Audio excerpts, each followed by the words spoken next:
Welcome to लक्ष्य भेद। आज है 3 फरवरी 2021 और 3 फरवरी 2021 से संबंधित करंट अफेयर्स के जितने भी महत्वपूर्ण प्रश्न बन सकते हैं हम इस वीडियो में डिस्कस करेंगे और प्रश्नों से संबंधित उनके महत्वपूर्ण तथ्य विद मैप दिखाया जाएगा। तो ये अभी तक आपने इस वीडियो को लाइक नहीं किया है, लाइक कर दें और सब्सक्राइब कर दें। चलिए बढ़ते हैं क्वेश्चनों की तरफ। क्वेश्चनों को देखने से पूर्व हम कल का प्रीवियस डे का कल का अभ्यास प्रश्न देख लेते हैं। हमने कल अभ्यास प्रश्न के तौर पर पूछा था, हाल ही में 1 मिलियन टीकाकरण करने वाला सबसे तेज देश कौन बना है। तो अभी 1 मिलियन टीकाकरण करने वाला सबसे तेज देश भारत बना है। इस श्रेणी में भारत पहले पायदान पर है जिसने 6 दिनों में 1 मिलियन टीकाकरण को पूरा किया है। इसमें दूसरे नंबर पर अमेरिका है। अमेरिका ने 10 दिनों में 1 मिलियन टीकाकरण को पूरा किया है।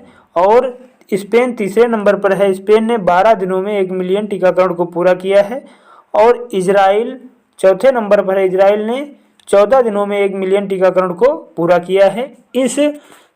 इसमें यूके यानी कि यूनाइटेड किंगडम 5वें स्थान पर है। यूनाइटेड किंगडम ने 18 दिनों में 1 मिलियन टीकाकरण को पूरा किया है। तो इस तरीके से इस प्रश्न का जवाब ए सही है, भारत। अब आज के प्रश्नों की तरफ बढ़ते हैं। हाल ही में विश्व आर्द्रभूमि दिवस यानी कि वर्ल्ड वेटलैंड डे कब मनाया गया है। तो अभी 2 फरवरी को वर्ल्ड वेटलैंड डे मनाया गया है। विश्व आर्द्रभूमि दिवस 2 फरवरी को मनाया गया है। 2 फरवरी को विश्व आर्द्रभूमि दिवस यानी कि वर्ल्ड वेटलैंड डे मनाया गया है। इस दिवस का आयोजन आर्द्रभूमि की महत्वपूर्ण भूमिका के बारे में वैश्विक जागरूकता बढ़ाने के लिए किया जाता है। 2 फरवरी 1971 में ईरान के शहर रामसर में कैस्पियन सागर के तट पर आर्द्रभूमि पर एक अधिसमय यानी कि कन्वेंशन ऑफ वेटलैंड को अपनाया गया था। विश्व आर्द्रभूमि दिवस पहली बार 2 फरवरी 1997 को रामसर सम्मेलन के 16 वर्ष पूरे होने पर मनाया गया था। इस बार की विश्व आर्द्रभूमि दिवस की थीम है वेटलैंड एंड वाटर यानी कि आर्द्रभूमि और जलवायु। 2 फरवरी को विश्व हिजाब दिवस भी मनाया जाता है यानी कि 2 फरवरी को 2 दिवस मनाए जाते हैं। एक तो विश्व वेटलैंड यानी कि वर्ल्ड वेटलैंड डे यानी कि विश्व आर्द्रभूमि दिवस और दूसरा विश्व हिजाब दिवस। ये दोनों दिवस आज की 2 फरवरी को ही मनाए जाते हैं। तो इस तरीके से इस प्रश्न का जवाब ए सही है, 2 फरवरी। नेक्स्ट क्वेश्चन देखते हैं। हाल ही में दुनिया की सबसे बड़ी कार निर्माता कंपनी कौन बनी है। तो अभी दुनिया की सबसे बड़ी कार निर्माता कंपनी टोयोटा बनी है। टोयोटा दुनिया की सबसे बड़ी कार निर्माता कंपनी है। इसका मुख्यालय जापान के टोयोटा में है और इसकी स्थापना 28 अगस्त 1937 ईस्वी को हुई थी। तो इस तरीके से इस प्रश्न का जवाब बी सही है, टोयोटा। नेक्स्ट क्वेश्चन देखते हैं। हाल ही में तमिलनाडु राज्य में किसे नया मुख्य सचिव नियुक्त किया गया है। तो अभी तमिलनाडु राज्य में राजीव रंजन को राज्य का मुख्य सचिव नियुक्त किया गया है। अब ये राजीव रंजन नियुक्त हुए हैं। ये हैं राजीव रंजन और इन्हीं को भी तमिलनाडु में नया मुख्य सचिव नियुक्त किया गया है। अब ये तमिलनाडु में नियुक्त हुए हैं तो तमिलनाडु के बारे में देख लेते हैं। ये है मैप में तमिलनाडु। तमिलनाडु की राजधानी चेन्नई है और तमिलनाडु राज्य का गठन 26 जनवरी 1950 ईस्वी को हुआ था। तमिलनाडु के मुख्यमंत्री एडापट्टी के पलनीस्वामी हैं और यहाँ के राज्यपाल बनवारी लाल पुरोहित हैं। तमिलनाडु का उच्च न्यायालय मद्रास में है और यहाँ की विधानसभा की 235 सीटें हैं, राज्यसभा में 18 सीटें हैं और लोकसभा में 39 सीटें हैं। यहाँ के प्रमुख नेशनल पार्क में मदुलाई नेशनल पार्क है, मुकुर्ती नेशनल पार्क है, इंदिरा गांधी नेशनल पार्क है, अन्नामलाई नेशनल पार्क है और गोइंडी नेशनल पार्क यहीं पर है। इसके अलावा मन्नार समुद्री राष्ट्रीय उद्यान की खाड़ी भी, ये उद्यान भी यहीं पर है। और यहाँ के प्रमुख पक्षी अभ्यारण्य में बेदारथंगल पक्षी अभ्यारण्य है, कारी किली पक्षी अभ्यारण्य है और कालकक्कड़ वन्य जीव अभ्यारण्य तमिलनाडु में ही है। यहाँ के प्रमुख टाइगर रिजर्वों में अनालमाई टाइगर रिजर्व यहाँ का प्रमुख टाइगर रिजर्व है। तो इस तरीके से इस प्रश्न का जवाब बी सही है, राजीव रंजन। नेक्स्ट क्वेश्चन देखते हैं। हाल ही में हिल्टन बैलेंटाइन का निधन हुआ है, वे कौन थे। तो अभी हिल्टन बैलेंटाइन का निधन हुआ है। ये एक गिटारिस्ट थे, अभी इनका निधन हो गया। ये थे हिल्टन वैलेंटाइन, ये गिटारिस्ट थे, अभी इनका निधन हो गया है। तो इस तरीके से इस प्रश्न का जवाब बी सही है, गिटारिस्ट। नेक्स्ट क्वेश्चन देखते हैं। हाल ही में किस देश ने 1 साल के आपातकाल की घोषणा की है? तो अभी म्यांमार ने 1 साल के आपातकाल की घोषणा की है। अब ये म्यांमार ने घोषणा की है। ये देखिए मैप में, ये है म्यांमार। म्यांमार की राजधानी नेपिटो है। म्यांमार की राजभाषा बर्मी है। और म्यांमार में जो 1 साल के आपातकाल की घोषणा हुई है, यह पिछले वर्ष नवंबर यानी कि 2019 में नवंबर में हुए राष्ट्रपति चुनाव में धांधली के कारण यह आपातकाल लगाया गया है। यहाँ म्यांमार के उपराष्ट्रपति माउंट स्यूबे को कार्यवाहक राष्ट्रपति के रूप में बनाया गया है। तो इस तरीके से इस प्रश्न का जवाब सी सही है, म्यांमार। नेक्स्ट क्वेश्चन देखते हैं। आज़ादी के बाद पहला पेपरलेस बजट किसने पेश किया है? तो अभी आज़ादी के बाद पहली बार ऐसा हुआ है जब बिना पेपर के बजट पेश हुआ है। हमारी निर्मला सीतारमण वित्त मंत्री हैं, इन्होंने पहला पेपरलेस बजट पेश किया है। यह निर्मला सीतारमण ये वित्त मंत्री हैं, इन्होंने भी टैबलेट के द्वारा बजट पेश किया है। और ये वित्त मंत्री ने अभी यूनियन बजट मोबाइल ऐप भी लॉन्च किया है। इसके द्वारा इस बजट के बारे में सब कुछ जानकारी ज्ञात की जा सकती है, जानकारी प्राप्त की जा सकती है।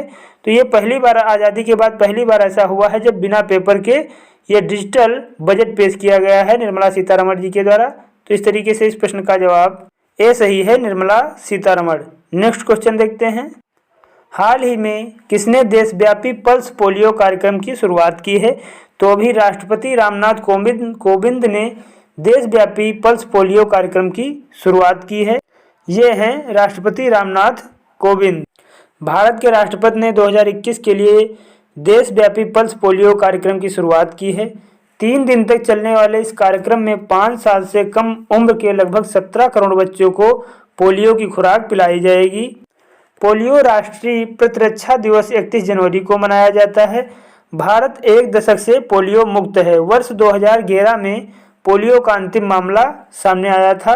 तो इस तरीके से इस प्रश्न का जवाब ए सही है, रामनाथ कोविंद। नेक्स्ट क्वेश्चन देखते हैं। हाल ही में किस राज्य में भूगर्भ जल पोर्टल आरंभ किया गया है? तो उत्तर प्रदेश के मुख्यमंत्री श्री योगी आदित्यनाथ ने भूगर्भ जल पोर्टल का आरंभ किया है। अब उत्तर प्रदेश के मुख्यमंत्री ने किया है। यह है मैप में उत्तर प्रदेश। उत्तर प्रदेश की राजधानी लखनऊ है और लखनऊ गोमती नदी के किनारे स्थित है। उत्तर प्रदेश का गठन, राज्य का गठन 24 जनवरी 1950 को हुआ था। ये पहले संयुक्त प्रांत यानी कि यूनाइटेड प्रोविंस में था। यहाँ के मुख्यमंत्री योगी आदित्यनाथ हैं।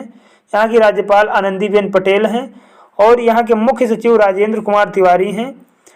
उत्तर प्रदेश के पुलिस महानिदेशक हितेश चंद्र अवस्थी हैं। यहाँ के प्रमुख राष्ट्रीय उद्यान में दुधवा राष्ट्रीय उद्यान यहाँ का प्रमुख राष्ट्रीय उद्यान है। यहाँ के प्रमुख वन्यजीव अभ्यारण्य में चंद्रप्रभा वन्यजीव अभ्यारण्य है, किशनपुर वन्यजीव अभ्यारण्य है, करतनिया घाट वन्यजीव अभ्यारण्य है, रानीपुर वन्यजीव अभ्यारण्य है, महावीर स्वामी वन्यजीव अभ्यारण्य है और राष्ट्रीय चंबल वन्यजीव अभ्यारण्य यहीं पर है। इसके अलावा सूर सरोवर वन्यजीव अभ्यारण्य यहीं पर है। और अभी उत्तर प्रदेश की झांकी को, जो अभी 72वां गणतंत्र दिवस 2021 में जो 72वां गणतंत्र दिवस मनाया गया है, उसमें राजपथ पर उत्तर प्रदेश की झांकी को सबसे अच्छी झांकी का पुरस्कार मिला था। इसमें अयोध्या में बन रहे श्री राम भगवान के मंदिर के प्रतिरूप को दर्शाया गया था। तो इस तरीके से इस प्रश्न का जवाब बी सही है, उत्तर प्रदेश। नेक्स्ट क्वेश्चन देखते हैं। हाल ही में किस देश के नाभिकीय रिएक्टर में वाणिज्यिक संचालन शुरू किया है? तो अभी चीन के नाभिकीय रिएक्टर में वाणिज्यिक संचालन शुरू हुआ है। अब ये चीन में शुरू हुआ है। ये है मैप में चाइना। चाइना की राजधानी बीजिंग है और चाइना के राष्ट्रपति शी जिनपिंग हैं और यहाँ की मुद्रा रेनमिनबी है। और चाइना और भारत को डिवाइड करने वाली लाइन को मैकमोहन लाइन कहते हैं। तो इस तरीके से इस प्रश्न का जवाब सी सही है, चीन। नेक्स्ट क्वेश्चन देखते हैं। केंद्रीय बजट 2021 में किसने प्रधानमंत्री आत्मनिर्भर स्वस्थ भारत योजना की घोषणा की है? तो भी केंद्रीय बजट 2021 में केंद्रीय बजट पेश हुआ है और इसमें हमारी वित्त मंत्री श्रीमती निर्मला सीतारमण ने प्रधानमंत्री आत्मनिर्भर स्वस्थ भारत योजना की घोषणा की है। केंद्रीय बजट 2021 में वित्त मंत्री निर्मला सीतारमण ने प्रधानमंत्री आत्मनिर्भर स्वस्थ भारत योजना की घोषणा की है।